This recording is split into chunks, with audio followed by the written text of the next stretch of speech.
And in my own mind, I'm talking to her. And I saw myself in the mirror. And devastating. I looked just like my dad. I never saw it. And she said, that's what I'm talking about. And Jesus said, I never want you to look like that again. I didn't know that. I'd been fathered. And you understand, that had to take place in my life. See, if you're open, he's going to suck you in. See, we come to church and man, we're responding. And God, I want have your way in my life. And he's pulling. We're going to talk about this tomorrow heavily. It's my brand new sermon, my favorite study of all time tomorrow night. Is dealing with this kind of thing. But we come to the service and he's speaking to us. And he's drawing us in. He's revealing these areas of our life that sometimes we don't even know about. And he dealt with me on this. And he dealt with me. And from time to time, I'll see parts of it. Things in my life, it'll come out that I don't even know. I begin to see, again, some of that daunting kind of, I saw it in the way that I parented my kids. I was scared to death of my dad. Terribly afraid. And there are times when I'll just get upset and I'll walk towards my son and he'll be like, and I stop. I recognize that. It's how I looked at my dad. And I don't want to look like that to my kids. And God has opened my eyes and he's moved in my life and I don't just do different things, I'm a different person. You understand? See, he's fathering me. See, there's a whole process that I'm going through. I wish I could tell you it was so easy that you could come down here and we'd pop you on the head and you'd be better. I wish I could do that for you, okay? It's not going to happen like that. It could. God took all the drugs out of my life like that. I've met people that struggle with it for years and I'm like, oh man, that's terrible. Okay? Because it didn't happen to me like that. I mean, God, bam, took it out of my system. But there are other things where it's been this process where he's fathered me and opened my eyes and my mind and I respond and there's growth in that and he's fathering me. He's come and he's opening my mind to all the times when I gave myself over to the enemy and the real spiritual damage that caused. That it wasn't just an event that I did. Because sin, again, is not just an event. It's not just, and you understand, this is going on in their church. Now, when you look at the aspect of a child of God, this was so difficult for me. There's certain studies that I run into where literally I'll spend 3 weeks on a study. And I don't have the pressure that your pastor does. I could never be a pastor. I couldn't. Because there are certain studies where I can't skip. I have to deal with that. And so I'm in there for 3 weeks. Well, you can't do that as a pastor. I mean, what do? Just show up on Sunday and say, hey, well, really didn't work out this week. I apologize. Come back next week. I'll try to have something for you. Is that what you do? I don't think you can do that. Okay? I don't think it works like that. And I really was struggling with this because he describes a child of God and he gives the child of God himself 2 characteristics. Eyes like blazing fire, feet like bronze glowing in a furnace. Well, what in the world does that mean? You go back and you look at all the byproducts of a child of God, the fruit of the Spirit in a person's life. Love, joy, peace, patience, kindness, goodness, faithfulness, gentleness, self-control. He didn't even mention any of them. Why are these 2 so specific? This is a question that you have to ask when you're getting in the Word. Why is he choosing these 2? Why did Jesus attach this to this church? That listen, hey, you're tolerating sin and hey, these aspects of a child of God are significant. Well, as I begin to walk through them, you begin to see that they're fathering aspects. Let me walk you through this. It's pretty easy after you spend some time in it. Jesus says the first characteristic is that a child of God has eyes like blazing fire. Again, and this is true, and this is pretty basic in understanding Revelation, that all the imagery in Revelation, well, there's principles of interpretation you'll learn when you go to school. Is that first is you look at it, and if it has a literal meaning, you take it and run with it. Okay? If it doesn't have it, you look on the context. If it's not in the context, you take that concept or word or phrase and you search it throughout the Bible.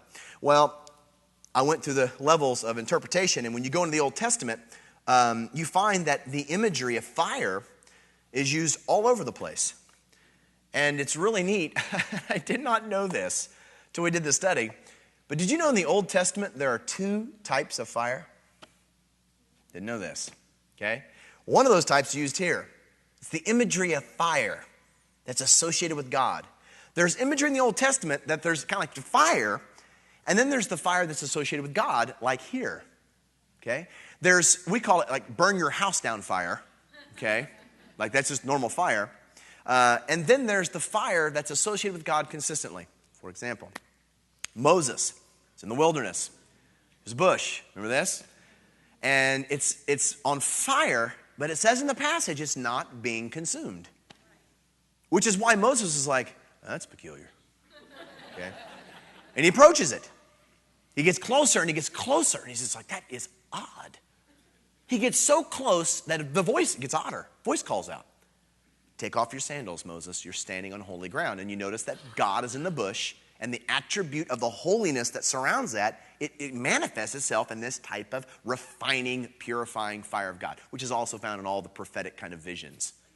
Moses is called to go to Egypt, lead his people out, eventually bringing them to Mount Sinai, which he does.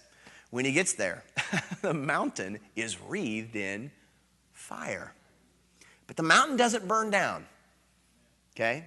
It does talk about smoke, but it's not from the mountain.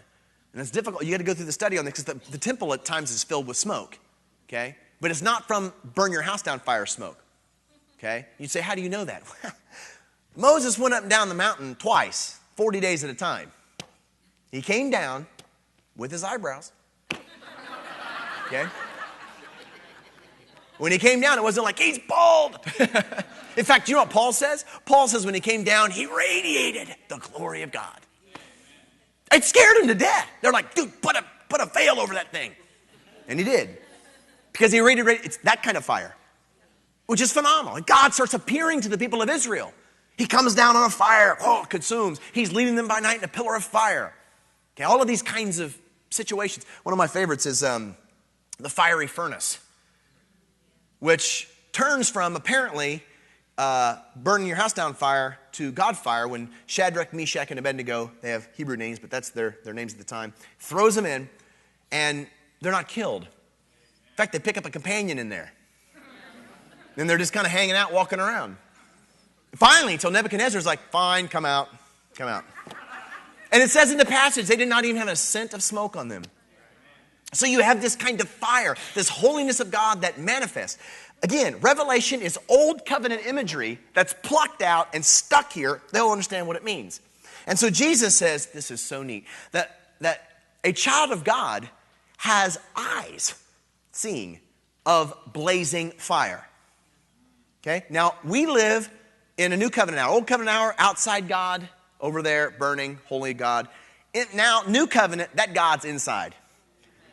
And what he's saying is, this is so beautiful for the church because you and I are to see not by the flesh, but by the Spirit, which they're not doing. You understand, when Jesus says, she's Jezebel, they look at him and they're like, Barbara? What are you talking about? Tina? That's Tina. No, they didn't see her the way Jesus saw her. I wonder what would happen. I wonder what would happen if you woke up tomorrow morning and drove down to your job and said, I want to see my circumstances the way you see them.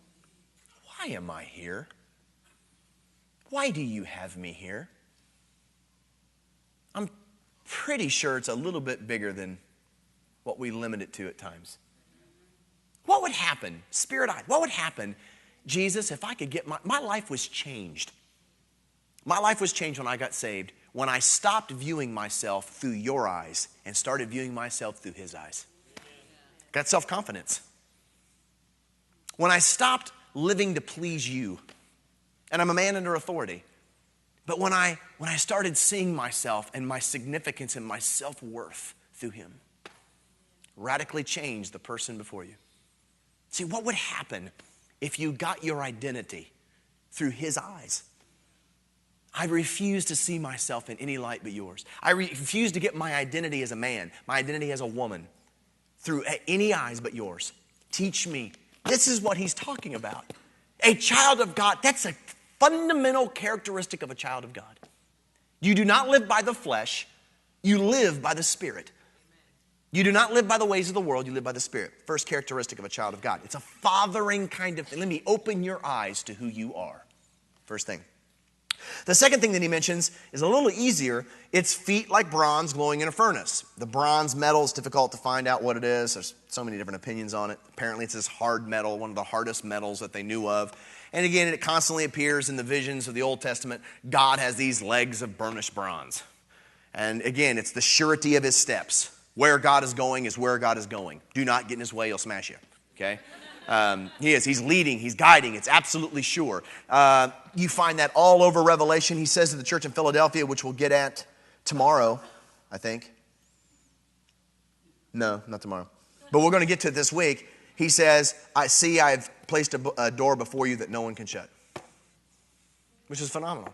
Where I am leading is where I'm leading. And again, not outside God, inside God. God will accomplish in you what he has started, which is a beautiful thing.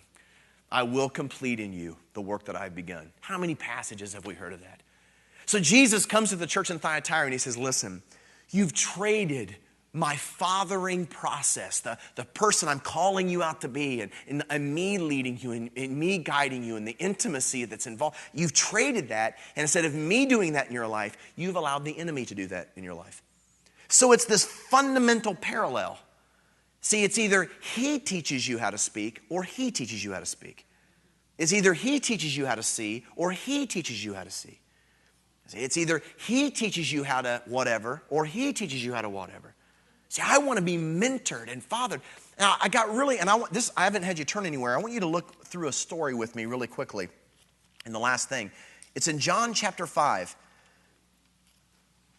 One of the things I try to do when we're illustrating a passage is I try to go through and say, well, I'd love to be able to give, myself included, an illustration of this. Well, I found that Jesus, this is all that he talked about in John's gospel. It's all that he talked about. I didn't really put this together too much until recently, but you realize Jesus wasn't killed because he said he's the Messiah. Jesus was killed because he said, I'm fathered by God, that he's my dad. That's why they killed him. For instance, you come into John chapter 5. This is such a great study. Such a neat study. You come into John chapter 5. First 15 verses give you this story. I'll cover it real quickly for you. Jesus, it's a feast of the Jews. 3 main feasts are required by Jewish law to be there. It's like the 1st, 4th, and 7th. It was Feast of Passover, Feast of Pentecost, and the Feast of Trumpets, I think is what it was. You had to be there. I should know this, I'm preaching. I forget. But anyway, you had to be 3 preachers. So everybody, if you lived in a certain vicinity of the city, you had to come. So the population in Jerusalem would swell from like 250,000 to 2.5 million. Okay? So everybody's there. Wearing their niceties, all of that stuff, renting out upper rooms, hotels, that kind of deal. So they're there celebrating this. Jesus finds himself over in the temple area by the sheep gate. Call it the sheep gate, several gates around the city. Call it the sheep gate because it's a place where the sheep come in. Inside the sheep gate, there's this pool. It's a pool of Bethesda. You'll learn that it has a pagan tradition attached to it. Not a biblical tradition, pagan tradition. You're like, what do you mean? Well, the pagan tradition was that this angel of God, angel of the Lord, would descend down into the pool.